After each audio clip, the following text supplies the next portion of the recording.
11년째 연애 중인 그리고 2달째 함께 살면서 이제는 연애 말고 결혼을 하고 싶어서 근데 저는 이제 같이 사니까 굳이 결혼 안 해도 너무 좋아가지고 프로포즈를 맨날 거절하고. 이게 진짜 뭐 제도가 싫어서 이러는 건지 아니면 나에 대한 확신이 없는 건가? 라는 게 좀 고민이 돼요. 그럴 수 있겠네. 그럴 수 있지. 시간 동안 아마 거기서도 헤어진 적이 몇 번 있다고 네. 말씀하셨죠? 네, 맞아요. 헤어진 적이 작고 크게 40번 넘는 것 같아요. 네, 작고 크게. 1년 넘게도 헤어져 있고. 최고가 1년 정도. 네. 근데도 다시 봉합이 된 어떤 항상 제가 이 자리더라고요. 누굴 만나도 이 친구만 결국은 누구를 만나지도 못했는데 그냥 항상 이 자리더라고요. 진짜. 그래도 진척이 있었네요. 11년 연애하다가 동거를 하기로 하셨으면. 한 단계 더 발전했습니다. 네. 일단 이거 하나 여쭤볼게요. 나는 결혼 전에 동거를 해보는 게 좋다 하면 어그리. 안 된다. 동거 필요 없다. 앵그리. 하나, 둘, 셋. 우와, 맞아. 우와, 맞아. 만장. 와, 한분데 네. 하고 있는데. 네, 이게 진짜 모순일 수 있는데요. 저는 좀 보수적인 사람이라서 좀 동거를 그렇게 막 이렇게 쿨하게 받아들이지는 못한 입장에서 어떻게 보니까 저 혼자네요. 근데 저는 이렇게 하면 집을 살림을 서로 합치면 바로 결혼할 줄 알았어요. 맞아. 이렇게까지 했는데도 네가 결혼을 안 해? 안 하더라고요. 약간 억하심정이 있어가지고 앵그리를 했네. 속상해서. 진짜 앵글이네. 조봉이님은 속상하셨어.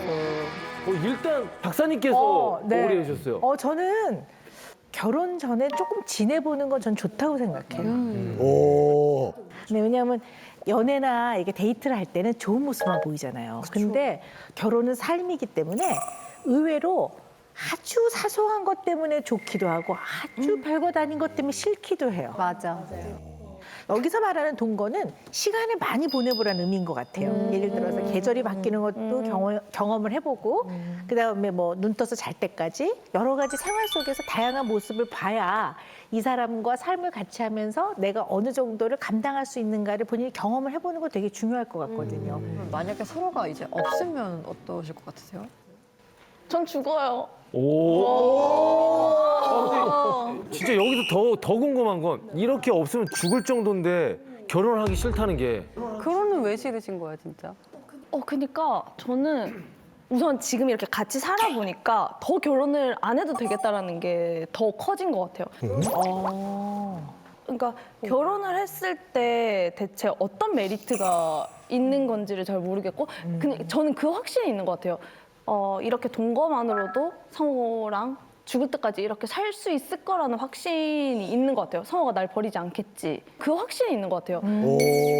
그리고 뭔가 지금 동거하는 느낌은 둘만의 결혼인 느낌인데 이제 결혼을 하면 가족끼리의 결혼이 되는 것도 조금 부담스럽고 네. 그런 것도 있고 사실 성호는 지금도 아이는 그냥 100% 있어야 된다라는 주의인데 그거를 아내가 됐을 때는 완전히 거절하는 것도 살짝 너무 이기적인 부분일 수 있어서 그걸 피하고 그냥 계속 회피하고 싶은 것 같아요. 결혼 안 하는 가장 궁극적인 두려움은 상처받았을 때 언제든지 좀 부담감 없이 헤어지고 싶어서라는 말로 그게 조금 느껴지는데. 크기도 솔직히 그 부분이 제일 큰 것 같아요. 상처받는 게 무서워. 저렇게 생각하는 사람 되게 많은 것 같아요. 진짜 너무 이해돼요. 많이 들었고. 네. 맞아. 근데 그 상처가 상대가 준 게 아닌 경우도 많아요. 상대가 준 상처는 상대가 조금 바꾸고 이해해 나가면 되는데 상대는 언제 눈 떠서 잘 때까지 1년 365일 비슷한 모습으로 있는데 그거를 본인이 이봉인 님이 네. 상처로 받아들이면 속수무책인 거예요. 네.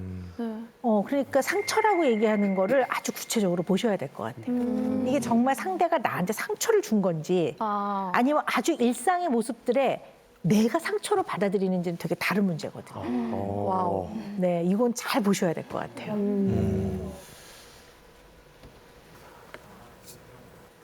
그러니까 뭔가 기본적으로 남자에 대한 불신이 있는 것 같아요. 성우가 한 번도 여자 문제를 일으킨 적이 없거든요. 한 번도 여자 때문에 스트레스 받게 한 적도 없고. 근데도 모르겠어요. 나이가 점점 들면서 자꾸 정신병이 생기는 것 같아요. 사실 어머니 아버지가 이혼을 어릴 때 하신 것도 있는데 우선 아빠 때문에 엄마가 고생을 너무 많이 하셨어요. 네. 하셨고 그리고 제가 7살 땐가 이제 눈을 떴는데 엄마가 없었어요. 그래가지고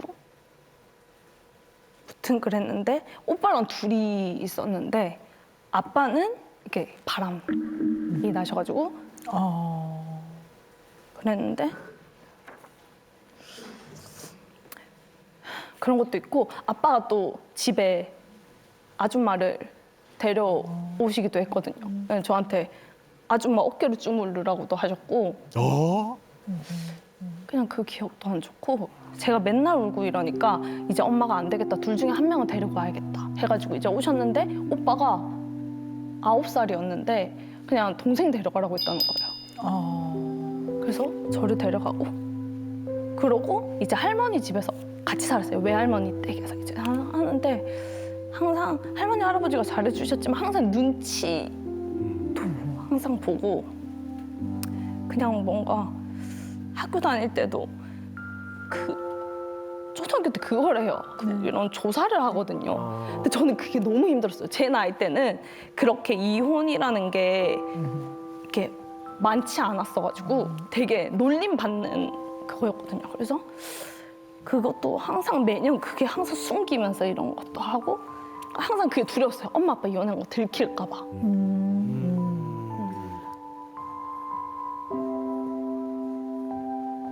그 혹시 조봉희님은 이봉희님이 이런 건 다 알고? 네. 약간 들으면서 나는 어떤 생각이 드냐면 이거는 두 분이 소통을 많이 해서 서로 개선해 나갈 수 있는 문제가 아니에요. 왜냐하면 조봉희 님이 의심의 단서를 제공한 것도 아니고 조봉희 님이 이봉희 님한테 나는 절대 바람 안 펴라고 100번을 얘기했는데 소용이 없어요. 그러니까 모든 어려움의 시작은 이봉희 님 자신으로부터 시작된다. 조봉희 님으로부터 시작되는 문제가 아니에요. 알고 있는데 고치는 방법도 어떻게 그래서 미칠 것 같아요. 그래서 저도 정신과 상담을 성우가 진짜 권유를 했어요. 그러니까 너가 저의 문제를 아는데도 불구하고 고치는 방법을 전혀 모르겠으니까 이 불안한 마음이라든지 그래서 정신과 상담 받아볼까 했는데 또 모르겠어요. 아직까지 저는 정신과 상담 받는 게 무섭기도 하고 뭔가 근데 정신과 가서 치료받고 상담받는 게 TV에 출연하는 것보다는 10만 배 더 쉽습니다. 네. 10만 배 더. 10만 배 더 정말 쉽습니다. 네. 정말 인정. 네.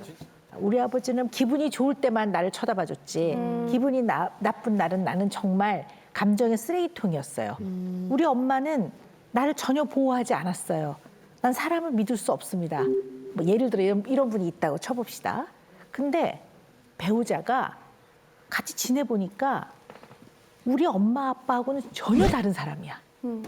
끊임없이 언제나 신뢰해주고 언제나 비슷하고 그리고 조건 없이 나를 대해주고 이거를 굉장히 오랜 기간 배우자를 통해서 교정이 된 제 경험들을 해나가면 굉장히 바뀌는 걸로 돼 있어요.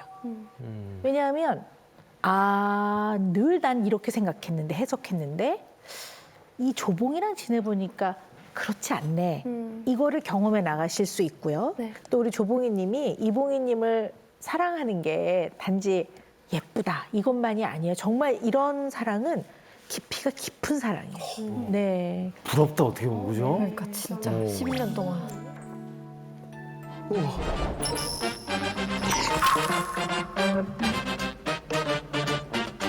아니 두 분은 그럼 어떻게 일단 먼저 만나신 건지 좀 궁금해요. 그러니까 원래 제가 낚시 쪽 관련 그 조구사 스텝 같은 걸 하고 있어요. 필드 스텝 같은 걸 하고 있어서 이제 컨텐츠를 한번 만들어 달라는 의뢰를 받아가지고 이제 기획을 하다가 뭐 한번 미팅을 주선해줘 해서 이제 전화하고 만났어요. 와, 뭐 이런 아이돌 같은 분이 이렇게 나오니까 보자마자. 그때는 별 생각이 없고 그냥 와, 세상에 이렇게 이쁜 사람도 있구나 정도로 그냥 봤어요. 그렇게 하고서 이제 식사하러 가서 얘기를 하다가 우연하게 이제 근데 진짜 이렇게 이쁘시면 남자친구가 끊이질 않겠어요 했는데 없다는 거예요. 왜 없어요? 이렇게 했는데 그러니까 속으로 본심이 그냥 와, 제가 10년만 젊었어도 찔러보기. 찔러보기. 돌려치기. 네, 처음 보는 사람인데도 불구하고 너무 편한 거예요. 네. 되게 나이 차이도 많이 나고 일로 만났으니까 불편할 법도 한데 너무 이렇게 물 흐르듯이 얘기도 흘러가고 맞아요. 네, 그래서 오빠가 좀 관심을 보이는 것 같더라고요. 눈치를 팍팍팍 주길래 저도 호감이 있었으니까 첫눈에 반한 거네요, 그럼 느낌이. 네, 저도 첫눈에 반한 거예요.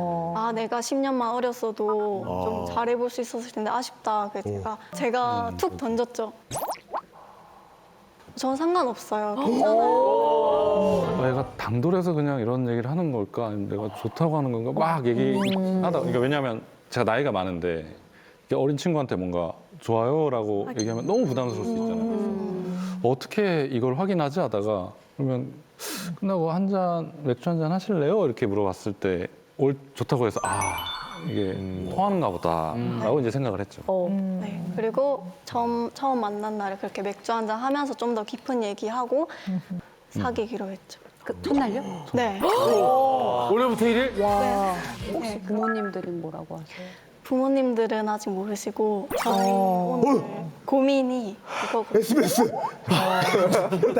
알게 되실 건데. 모르시는데 이거 방송 나가잖아. 오늘 녹화 끝나고 말씀을 드리려고. 진짜 그래서 우리 다홍님이 시종일관 어두우셨구나. 걱정도 많으시고 편치 지금. 않으세요? 그치, 여기 나오면 뭐 나오는 무조건 자체가. 말씀을 드려야 되니까. 그렇죠. 이 예쁜 따님을 부모님한테 말씀드릴 때는 이게 결혼 승낙이에요? 아니면 교제 승낙을? 같이 말할 것 같아요. 결혼까지요? 네네. 제가 지금 손이 떨려요. 지금 아까 나이가 20대 네네. 22살 때. 네. 몇 살 때였지, 가인이가? 근데 저도 22에 만나서 23에 결혼한다고 했어요. 저희 엄마도 얼마나 놀라셨을까요? 그러면 경험자로서 만약에 이 친구한테 해주고 싶은 얘기가 있다면? 저는 진짜 이 말 할 자격이 없어요, 사실. 왜냐면 저도 빨리 결혼을 했으니까. 근데 결혼을 하면 좋은데 천천히 하면 더 좋아요. 불렀고 이런 얘기야. 너무 아름답고. 나이 차이는 이것 때문에 절대로 두 분이 결혼할 수 없다라고 얘기할 수는 없을 것 같아요. 네. 그러나 부모님이 처음에는 약간 반대하실 수 있다라는 거는 또 잘 이해해 드려야 될 것 같아요. 왜냐하면 두 분이 결혼을 해서 행복하게 사는 모습을 보고 나면 다 해결돼요. 더 이상 아무런 문제가 없어요. 그러나 직접 결혼 생활을 보시기 전에는 일단 걱정을 할 수 있을 것 같아요. 근데 가장 큰 걱정은 내 딸의 어떤 기회나 또 내 딸이 이렇게 뭔가를 앞날을 뭔가 해나가는 데 있어서 너무 일찍 그 경험을 이제 접는 게 아닌가, 이제 그런 게 굉장히 아쉬울 수 있고요. 설명을 잘 드리는 게 필요할 것 같아요. 뭐 물론 이제 제가 언젠가 찾아뵙고 말씀드리겠지만 그 부분에 있어서만큼은 오히려 더 꽃피우고 더 하고 싶은 걸 해줄수록 내조를 해주면 내조를 해주지 절대 친구가 뭔가 하고 싶은 일을 저 때문에 못하게 하거나 친구가 뭔가 원하는 걸 저 때문에 포기하게 하거나 그 약속은 절대 네, 제가 인생을 걸고 절대 어기지 않을 테니 네. 너무 염려 안 하셔도 됩니다. 네, 네. 그건 오히려 그런 거예요. 또 하나는요, 건강하다는 것을 좀 증명하셔야 될 것 같아요. 왜냐하면 나이 차이가 많이 나니까, 네, 혹시 삶을 살아나가는데 또 일찍 좀 먼저 가게 될 수도 있거든요. 근데 순서 없다. 네, 네. 그렇기 때문에 적절히 운동도 하고 건강검진하는 걸 보여드리기도 하고 얼마나 내가 노력하고 있는가 하는 거를 부모님들께 잘 설명드리는 거 좀 필요할 것 같아요. 네.